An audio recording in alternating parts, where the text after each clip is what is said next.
জয়গুরু জয় মা, চলে আসলাম তোমাদের জন্য আর একটা ছোট্ট রেমেডি নিয়ে। আর এটা হলো একটি বশীকরণের রেমেডি। তো দেখতেই পাচ্ছ, এটা হলো খেজুর গাছ। যারা চেনো তারা তো চিনবেই, আর যারা চেনো না তাদের জন্য আমি গাছটা দেখিয়ে দিলাম। আর আমি টেনে তুললাম খেজুর গাছেরই শেকড়। তো তোমরা কি করবে, যে কোনো চন্দ্রগ্রহণ বা সূর্যগ্রহণে তোমরা এই খেজুর গাছের কিছুটা শেকড় টেনে তুলে নেবে এক নিঃশ্বাসে।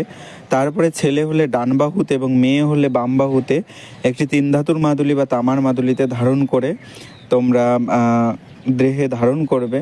তো দেখবে যার নাম করে বা যাকে উদ্দেশ্য করে তোমরা এই কবচটা করছো, তো সে দেখবে খুব তাড়াতাড়ি তোমার বশীভূত হবে। এবং তোমরা যে মানুষের সামনেই যাও না কেন, যার কাছেই যাও না কেন, যেখানে যাও না কেন, মান সম্মান পাবে। এবং প্রত্যেকটা মানুষই তোমাদের প্রতি আকৃষ্ট হবে বা তোমাদের কথার মূল্য দেবে। তো অবশ্যই এই কাজটি করো, খুব ভালো উপকার পাবে।